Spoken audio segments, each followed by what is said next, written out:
ओम नमो भगवते वासुदेवाय नमः। आप सभी को आषाढ़ अमावस्या और हलहारणी अमावस्या की हार्दिक शुभकामनाएं। आज अमावस्या के इस शुभ अवसर पर आप सुनने वाले हैं आषाढ़ी अमावस्या की कथा। अमावस्या की तिथि पितरों को समर्पित मानी जाती है। ऐसे में आज के दिन पितरों के निमित्त श्राद्ध, तर्पण, जलदान, पिंडदान आदि कार्य किए जाते हैं। प्रिय भक्तजनों, अब आप सुनिए आषाढ़ अमावस्या की पुरानी कथा। एक समय मिथिलापति ने गुरुदेव जी से पूछा कि महाराज, कृपया मुझे आषाढ़ मास की अमावस्या के बारे में बताइए कि इस दिन का क्या महत्व है और इस दिन पिंडदान, श्राद्ध, तर्पण आदि कार्य इतने आवश्यक क्यों होते हैं। तब श्रुतदेव जी ने कहा, हे राजन, जब पृथ्वी पर राजऋषि सावर्णी का शासन था, उस समय 30वें कलयुग के अंत में सभी धर्मों का लोप हो चुका था। उसी समय अनर्त देश में धर्मवरण नाम से विख्यात एक ब्राह्मण थे। मुनिवर धर्मवरण ने उस कलयुग में ही किसी समय महात्मा मुनियों के 70 जाग में सम्मिलित होने के लिए पुष्कर क्षेत्र की यात्रा की। वहां कुछ व्रतधारी महर्षियों ने कलयुग की प्रशंसा करते हुए इस प्रकार कहा था कि सतयुग में भगवान विष्णु को संतुष्ट करने वाला जो पुण्य एक वर्ष में साध्य है, वही त्रेता में 1 मास में और द्वापर में 15 दिनों में साध्य होता है। परंतु कलयुग में भगवान विष्णु का स्मरण कर लेने से ही उससे 10 गुना पुण्य होता है। कली में बहुत थोड़ा पुण्य भी कोटि गुना होता है। जो एक बार भी भगवान का नाम लेकर दया दान करता है और दुर्भिक्ष में अन्न देता है, वह निश्चय ही उधर्व लोक में गमन करता है। यह सुनकर देवऋषि नारद हंसते हुए उन्मत्त के समान नृत्य करने लगे। सभासदों ने पूछा, नारद जी, ये क्या बात है।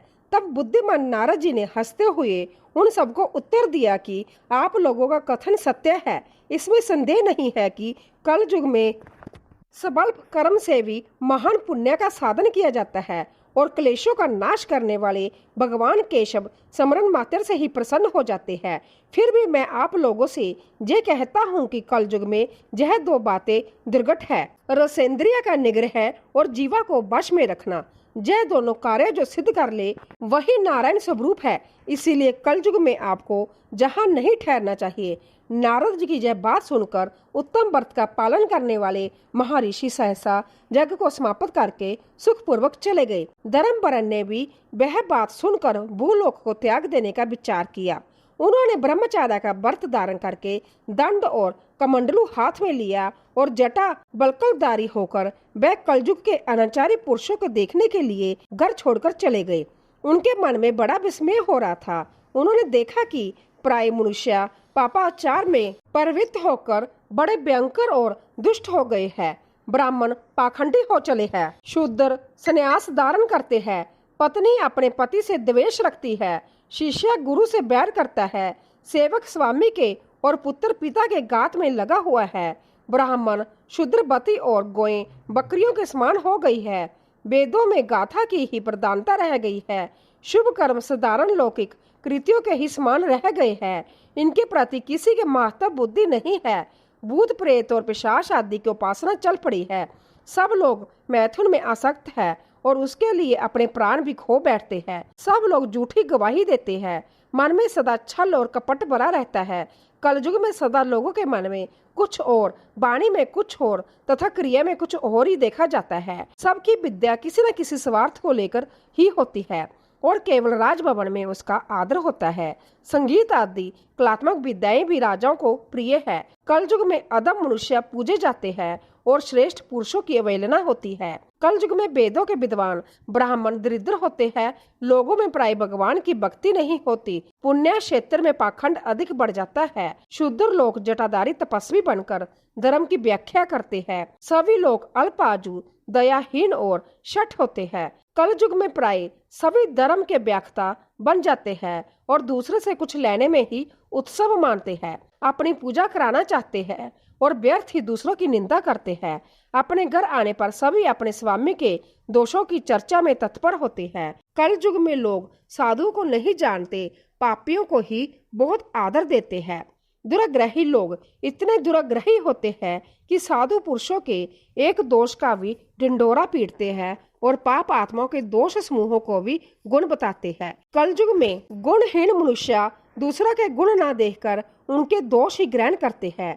जैसे पानी में रहने वाली जोंक प्राणियों का रक्त पीती है, जल नहीं पीती, उसी प्रकार जोंक के धर्म से संयुक्त होकर मनुष्य दूसरे का रक्त चूसते हैं। औषधियाँ शक्तिहीन होती है, ऋतुओं में उलटफेर हो जाता है, सब राष्ट्रों में अकाल पड़ता है। कन्या योग्य समय में संतान उत्पत्ति नहीं करती। लोग नट और नर्तकों की विद्याओं से विशेष प्रेम करते हैं। जो वेद वेदांत की विद्याओं में तत्पर और अधिक गुणवान है, उन्हें अज्ञानी मनुष्य सेवा की दृष्टि से देखते हैं और वे सब के सब भ्रष्ट होते हैं। कल युग में लोग श्राद्ध कर्म का त्याग करते हैं, वैदिक कर्मों को छोड़ देते हैं। जीवा पर भगवान विष्णु के नाम कभी नहीं आते। लोग श्रृंगार रस में आनंद का अनुभव करते हैं और उसी के गीत गाते हैं। कलयुग के मनुष्य में ना कभी भगवान विष्णु की सेवा देखी जाती है, ना शास्त्रीय चर्चा होती है, ना कहीं जग की दीक्षा है, ना विचार का लेश है, ना तीर्थ यात्रा है और ना दान धर्म ही होते देखे जाते हैं। यह कितने आश्चर्य की बात है। उन सबको देखकर धर्मवरण को बड़ा ब्याह लगा। पाप से कुल की हानि होते देखकर अंतित आश्चर्य से चकित होकर वह दूसरे द्वीप में चले गए। सब द्वीपों और लोकों में विचरते हुए बुद्धिमान धर्मवरण किसी समय कौतूहलवश पितरलोक में गए। वहां उन्होंने कर्म से कष्ट पाते हुए पितरों को बड़ी भयंकर दशा में देखा। वह दौड़ते रोते और गिरते पड़ते थे। उन्होंने अपने पितरों को भी नीचे अंधकूप में पड़े हुए देखा। उनको देखकर आश्चर्यचकित होकर दयालु धर्मवरण ने पूछा कि आप लोग कौन हैं? किस दुस्तर कर्म के प्रभाव से इस अंधकूप में पड़े हो? पितरों ने कहा कि हम श्री वत्स गोत्र वाले हैं। पृथ्वी पर हमारी कोई संतान नहीं रह गई है, इसीलिए हम श्राद्ध और पिंड से वंचित हैं। इसी कारण जहाँ हमें नरक का कष्ट भोगना पड़ता है। संतानहीन दुरात्माओं का अंधकूप में पतन होता है। हमारे वंश में एक ही महायशस्वी पुरुष है जो धर्मवरण के नाम से विख्यात है, किंतु वह विरक्त होकर अकेला घूमता फिरता है। उसने गृहस्थ धर्म को स्वीकार नहीं किया है। वह एक ही तंतु हमारे कुल में अविष्ट है। उसकी भी आयु क्षीण हो जाने पर हम लोग घोर अंधकूप में गिर पड़ेंगे, जहाँ से फिर निकलना कठिन होगा। इसीलिए तुम पृथ्वी पर जाकर धर्मवरण को समझाओ कि हम लोग दया के पात्र हैं। हमारे वचनों से उसको यह बताओ कि हमारी वंश रूपा ध्रुवा को काल रूपी चूहा प्रतिदिन खा रहा है। सारे वंश का नाश हो गया है, एक तुम ही बचे हो। जब तुम भी मर जाओगे तब संतान परंपरा ना होने के कारण तुम्हें भी अंधकूप में गिरना पड़ेगा। इसीलिए गृहस्थ धर्म को स्वीकार करके संतान की वृद्धि करो। इससे हमारी और तुम्हारी दोनों की उद्धर्व गति होगी। अगर एक भी पुत्र विशाख, माघ अथवा कार्तिक मास में हमारे उद्देश्य से स्नान, श्राद्ध और दान करेगा तो उससे हम लोगों की उद्धर्व गति होगी और नरक से उद्धार हो जाएगा। यदि एक पुत्र भी भगवान विष्णु का भक्त हो जाए, एक भी एकादशी का व्रत करने लगे अथवा एक भी भगवान विष्णु की पाप नाशक कथा श्रवण करे तो उसकी 100 बीती हुई पीढ़ियों का तथा 100 आने वाली पीढ़ियों का उद्धार हो जाता है। वह पीढ़ियां पाप से आवृत होने पर भी नरक का दर्शन नहीं करती। दया और धर्म से रहित उन बहुत से पुत्रों के जन्म से क्या लाभ जो कुल में उत्पन्न होकर सर्वव्यापी भगवान नारायण की पूजा नहीं करते। इस प्रकार प्रिय वचनों द्वारा धर्मवरण को समझाकर तुम उसे विरक्तिपूर्ण ब्रह्मचार्य आश्रम से गृहस्थ आश्रम में प्रवेश करने की सलाह दो। पितरों की यह बात सुनकर धर्मवरण अत्यंत विस्मित हुआ और हाथ जोड़कर बोला कि मैं ही धर्मवरण नाम से विख्यात आपके वंश का दुराग्रही बालक हूँ। जग में महात्मा नारद जी का यह वचन सुनकर कि कलयुग में प्राय कोई भी रसेंद्रिय और शिशेंद्रिय को दृढ़ता पूर्वक संयम में नहीं रखता, मैं दुर्जनों की संगति से व्यावित होकर अब तक दूसरे द्वीपों में घूमता रहा। इस कलयुग के 3 चरण बीत गए। अंतिम चरण में भी 3.5 भाग व्यतीत हो चुके हैं। मेरा जन्म व्यर्थ बीता है, क्योंकि जिस कुल में मैंने जन्म लिया है उसमें माता पिता के ऋण को भी मैंने नहीं चुकाया।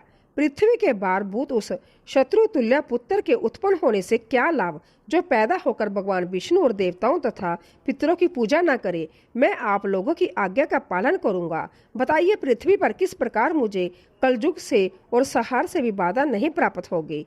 धर्मवरन की बात सुनकर पितरों के मन को कुछ आश्वासन मिला। वह बोले, बेटा तुम गृहस्थ आश्रम स्वीकार करके संतान उत्पत्ति के द्वारा हमारा उद्धार करो। जो भगवान विष्णु की कथा में अनुरक्त होकर निरंतर श्री हरि का स्मरण करते हैं और सदाचार के पालन में तत्पर रहते हैं, उन्हें कलयुग बाधा नहीं पहुंचाता। मानद जिसके घर में शालिग्राम शिला अथवा महाभारत की पुस्तक हो, उसे भी कलयुग बाधा नहीं दे सकता। जो आषाढ़ अमावस्या पर अपने पितरों के लिए श्रद्धा पूर्वक तर्पण पिंडदान करता है, जो विशाख मास के धर्मों का पालन करता है, माघ स्नान में तत्पर होता है और कार्तिक में दीपदान करता है, उसे भी कली की बाधा नहीं प्राप्त होती। जो प्रतिदिन महात्मा भगवान विष्णु की पापनाशक एवं मोक्षदायिनी दिव्य कथा सुनता है, जिसके घर में वली वैष्णदेव होता है, शिव कारणी तुलसी स्थित होती है तथा जिसके आंगन में उत्तम गौ रहती है, उसे भी कलयुग बाधा नहीं देता। इसीलिए इस पापात्मक युग में भी तुम्हें कोई भय नहीं है। आषाढ़ मास की सभी तिथियां तो अपने आप में पुण्यदायिनी होती ही है। इस महीने की अमावस्या तिथि सबसे महत्वपूर्ण होती है। देवताओं और पितरों को वह बहुत प्रिय है और शीघ्र ही मोक्ष की प्राप्ति कराने वाली है। जो उस दिन पितरों के उद्देश्य से श्राद्ध करते हैं और जल से भरा हुआ घड़ा एवं पिंड दान देते हैं, उन्हें अक्षय फल की प्राप्ति होती है। इसीलिए महामते, तुम शीघ्र जाओ और जब अमावस्या हो तब कुंभ सहित श्राद्ध एवं पिंडदान करो। सबका उपकार करने के लिए गृहस्थ धर्म का आश्रय लो। धर्म अर्थ और काम से संतुष्ट हो, उत्तम संतान पाकर फिर मनोवृत्ति से रहते हुए सुखपूर्वक दीपांतरों में विचरण करो। पितरों के इस प्रकार आदेश देने पर धर्मवर्ण मुनि शीघ्रता पूर्वक धरती पर गए। अमावस्या तिथि आने पर प्रांतःकाल स्नान करके देवताओं, ऋषियों तथा पितरों का तर्पण किया। फिर कुंभदान सहित पाप विनाशक श्राद्ध करके उसके द्वारा पितरों को पुनरावृत्ति रहित मुक्ति प्रदान की। इसके बाद उन्होंने संभ्य विवाह करके उत्तम संतान को जन्म दिया और लोक में उस पापनाशिनी अमावस्या तिथि को प्रसिद्ध किया। इसके बाद वह भक्ति पूर्वक भगवान की आराधना करने के लिए हर्ष के साथ गंधमादन पर्वत पर चले गए। इसीलिए सभी गृहस्थ जनों को अपने अपने पूर्वजों और अपने अपने पितरों को मोक्ष प्रदान करने के लिए अमावस्या तिथि पर श्रद्धा पूर्वक अपने सामर्थ्य के अनुसार दान दक्षिणा देनी चाहिए और उनके नाम से जल दान, पिंड दान आदि कार्य करने चाहिए। अमावस्या तिथि पर अमावस्या माता की कथा सुनी जाती है, तो आइए अब आप सुनिए अमावस्या माता की कथा। पुरानी कथा के अनुसार एक गांव में सास और बहू अकेले रहते थे और उनका बेटा विदेश में कमाने के लिए गया हुआ था। सास और बहू बहुत प्रेम से रहती थी। दोनों एक दूसरे की देखभाल भी करती थी। एक दिन बहू ने खाना नहीं खाया, तब सास बहू से पूछने लगी कि बेटा, आज तुमने खाना क्यों नहीं खाया। तब बहू कहने लगी कि सासू माँ, आज मेरा अमावस्या माता का व्रत है, इसीलिए मैंने खाना नहीं खाया। तब सास ने कहा कि बहू, यह व्रत क्या होता है और इस व्रत को करने से क्या फल मिलता है, यह मुझे भी समझाओ। तब बहू कहने लगी कि सासू माँ, अमावस्या माता का व्रत करने से बहुत पुण्य मिलता है, घर में अन्न धन बना रहता है, सुख शांति बनी रहती है और अटल सुहाग मिलता है, पुत्र की प्राप्ति होती है। इसी तरह से 3 पनौती अमावस्या माता का व्रत भी रखा जाता है। इस व्रत में हर वर्ष अलग अलग खाना खाया जाता है और विष्णु भगवान के मंदिर में चढ़ावा चढ़ाया जाता है या फिर किसी ब्राह्मण को दान दक्षिणा दी जाती है। इस व्रत से पहले साल शक्कर, घी और चावल से बना खाना खाया जाता है। पहले साल व्रत पूर्ण होने के बाद 1.25 किलो चावल और 1 कटोरी घी और 1 कटोरी शक्कर का दान किसी ब्राह्मण देवता को दान में दिया जाता है। दूसरे साल जो घी और शक्कर से बना खाना खाया जाता है। इसी तरह जब दूसरे साल का व्रत पूर्ण हो जाए तब 1.25 किलो जौ, 1 कटोरी घी और 1 कटोरी शक्कर किसी मंदिर में चढ़ाया जाता है या किसी ब्राह्मण को दान में दिया जाता है। तीसरे साल गुड़, तिल और घी से बने व्यंजन खाने चाहिए। जब तीसरे साल व्रत पूर्ण हो जाए तब आधा किलो तिल, गुड़ और 1 कटोरी घी किसी मंदिर में चढ़ाया जाता है जब ब्राह्मण को दान में दिया जाता है। इससे ही सासू माँ तीन पनौती अमावस्या का व्रत कहा जाता है। यह सुनकर गिद्ध के बच्चों ने भोजन ग्रहण किया। इस बात का संकल्प लेने के बाद इसे पूरा करना उनके पास आई और पूरा नहीं कर सकते आपकी समस्याओं को जान लिया है। घर में इस बार में जो भी फल फूल मिलेगा कहने लगी कि लिए ले आती मेरी तो उम्र तथा प्रांतः काल में लेकिन तुम जय व्रत जरूर करना। धोबिन के पास बहू जब करना प्रारंभ अगले दिन सुबह होते एक दिन बहू ने किसी माता ने दोनों भाई गेहूं से बनी रोटी खा ली पार और अमावस्या माता इस बात से नाराज सोना के पास अब जो चांद अपनी बहू से बहुत प्रेम करती थी। सूर्य उदय से दोनों में झगड़े सोना का घर सभी गांव वाले भी हैरान। एक दिन सोना ने अपनी बहू से पूछा कि यह सब प्रतिदिन सुबह हमारा सास अपनी बहू से कहने लगी कि तो जब से तुम हमारे घर में बहू बनकर कहा कि तब हमारे घर की लक्ष्मी चली गई है। लेकिन हमारे लिए बिल्कुल भी शुभ बातों पर यकीन नहीं हुआ। कहा कि और वह आपके घर जानने के लिए पूरी रात तो मुझे बताओ कि कहां भी उसने सुबह मैं लक्ष्मी को लेकर घर साफ करते हुए कहने लगी कि और उससे लक्ष्मी तुम्हें परेशानी बीच में तो भगवान विष्णु के पैर में परेशानी बताई जिसे सुनकर सोना चिंतित होकर चली जाती है और उसके घर जाकर पूजा पाठ करने लक्ष्मी जी को लेकर ही घर से निकलने से पहले इस घर में अपनी बहू से कहा ऐसा यदि मेरी लक्ष्मी की स्थिति चली गई किसी बहू लक्ष्मी मृत्यु हो जाए निकली तो उसके शरीर बीच रास्ते में गाय मिली गाय बहुत ही दोनों अतिथियों के साथ कहा जा रही कांची कहने लगी गाय माता दूसरे दिन गुणवती का विवाह संपन्न हुआ। मेरे आने से उनके घर में अन्न धन की कमी हो गई उसके पति की मृत्यु हो गई। घर की लक्ष्मी गुणवती के भाग्य में मैं लक्ष्मी को लेने जा रही सोना धोबिन ने तब गाय माता के संचित पुण्य का फल अगर गुणवती को दान देकर भगवान के पति को जीवित कर लेना और उन्हें आशीर्वाद देकर कि ठीक है गाय माता के लिए मैं आपके बारे में संचित पुण्य के तब गाय माता कहने लगी सोना जब मेरा बछड़ा होता है दामाद और पति की मृत्यु हो गई जिंदा नहीं जानकर नया तुम लक्ष्मी से संचित करने के उद्देश्य से मेरे साथ सोना धोबिन रास्ते में है। एक मैंने ऐसे कौन से कर्म किए नदी के किनारे की सजा मुझे मिल रही है के वृक्ष की छाया में लगी गाय माता श्री हरि मैं आपके बारे में जरूर शिव का पूजन उसने किया। ऐसा कहकर बहू आगे बढ़ गई। जब आगे बढ़ी तब रास्ते में उसे एक घोड़ी करते ही सोना के गले में घंटी बंधी दामाद और उसके पति घोड़ी ने कहा कि जीवित हो गई तुम मेरे दुख का निवारण लाने से पूछ लेना। इस प्रकार कहने लगी कि मैं जरूर सेवा करने का ऐसा कहकर बहू सोना धोबिन को प्राप्त हो जाते ही इस प्रकार किसी भी अमावस्या तिथि पर बुजुर्ग जा मौनी अमावस्या से अपनी समस्या का निवारण के लिए स्नान करके विधिवत भगवान विष्णु जी की पूजा अर्चना करने भगवान से पूछने पेट की परिक्रमा करने से आगे वांछित फल की प्राप्ति होती है। एक बूढ़ी औरत तथा परिवार के सदस्यों पर पैर भगवान विष्णु जी का आशीर्वाद दे बहू से कहा बेटी बोले भगवान से और माता लक्ष्मी जी पूछा कि आखिरकार मैं उपाहित क्यों हूँ मैंने ऐसे कौन से कर्म किए थे। तब बहू उसकी समस्या पूछने के लिए तैयार हो गई और फिर आगे बढ़ गई। आगे जाते जाते बहू बहुत थक गई और एक आम के पेड़ के नीचे बैठ गई। आम का पेड़ बड़ा खुश होकर बहू से पूछने लगा कि बेटी तुम कहाँ से आई हो और कहाँ जा रही हो।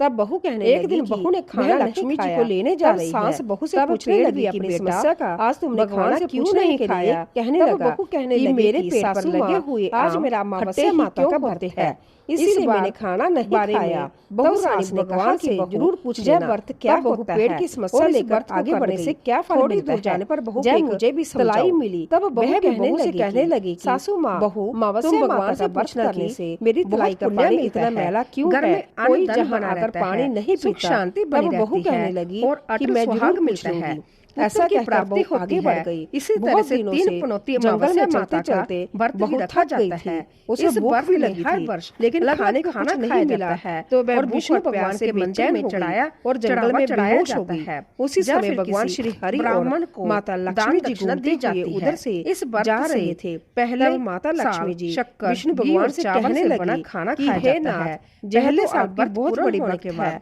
1.25 किलो चावल निवारण और एक कटोरी तब भगवान श्री हरि कहते हैं शक्कर का दान इस संसार में बहुत से दान में दिया जाता है। सभी अपने अपने कर्मों का फल भोग रहे हैं। घी और शक्कर से बना किसके दुख का निवारण करूं। इसी तरह जब दूसरे साल का भगवान श्री हरि से विनती करने लगी और कहने लगी और एक प्यासी शक्कर किसी मंदिर में चढ़ाया जाए तो जंगली जानवर दान में दिया जाता जाएंगे। तीसरे साल लक्ष्मी जी की बात सुनकर तिल और घी से बने व्यंजन खाने साधु का जब तीसरे साल व्रत पूर्ण हो जाए गए तब आधा किलो तेल में लेकर और एक बहू के होश में किसी मंदिर में चढ़ाया जाता है। में भगवान जब ब्राह्मण को दान में दिया जाता है, जहाँ से ही सासू माँ कहाँ जा रही है, अमावस्या का बहू ने सारी बात बता दी। फिर बहू बताने लगी कि भगवान श्री हरि इस बात का संकल्प लेने के बाद इसे पूरा करना उनके साथ जरूरी होता है। अमावस्या अगर पूरा नहीं कर सकते, बहू जैसा देखकर उनके चरणों में झगड़ा और घर में उन्हें प्रणाम करने लगी। तब अमावस्या माता कहने लगी कि मेरी तो उम्र, तूने मेरे व्रत को लेकिन तुम यह व्रत जरूर करना, इसी की सजा तुझे मिली है,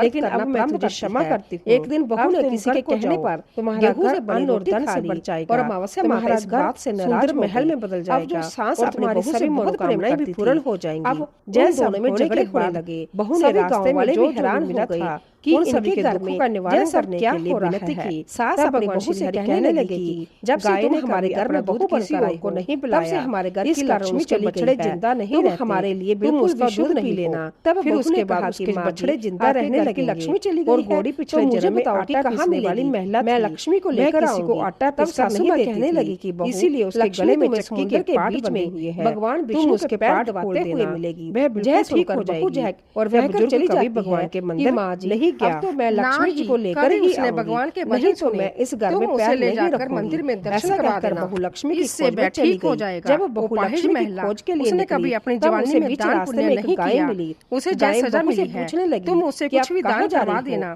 तब बहू कहने लगी विकलांगता दूर हो जाएगी। सास कहती है कि मेरे आने से उनके घर में अन्न की कमी हो गई है, किसी बच्चे को खाने की लक्ष्मी चली गई है, तो मैं लक्ष्मी को लेने जा रही हूँ। होते गए गाय माता कहने लगी कि बेटी अगर खा लेना और उसके बाद भगवान से मेरे बारे में पूछ लेना आने लगेंगे। तब बहू तलाई का पानी कि पिछले जन्म में देवरानी मैं आपके बारे में भी पूछ लूंगी। हमेशा आपस में झगड़ा कहने लगी, इसलिए मेरा पानी महला है, तुम उसका पानी पी लेना, जिंदा नहीं शुद्ध हो जाएगी। तुम लक्ष्मी फिर लोग वहां आकर पानी पीने लगे। मेरे साथ इस प्रकार बहू ने भगवान श्री हरि मैंने ऐसे माता लक्ष्मी जी और अमावस्या माता जिसकी सजा मुझे मिल रही है उन्हें धन्यवाद कहने लगी और अपने घर के मैं आपके बारे में जरूर पूछ लूंगी। रास्ते में उसे जो भी मिला आगे बढ़ गई, सभी समस्याएं आगे बढ़ी तब रास्ते में उसे दूर करती चली गई, जिसके गले में घंटी बंधी हुई थी। आशीर्वाद दिए। घोड़ी ने कहा कि बेटी उसका तुम मेरे दुख का निवारण एक सुंदर महल में बदल गया। तब उसके घर में लगी कि मैं अन्न और धन के भंडार भर गए। ऐसा कहकर बहू ने सासू माँ से कहा आगे जाते ही बहू को आपने तो सच में कहा बहरा बुजुर्ग मैं आपके लिए शुभ नहीं हूँ। बहू से मेरे जाने से निवारण के लिए लक्ष्मी आई है,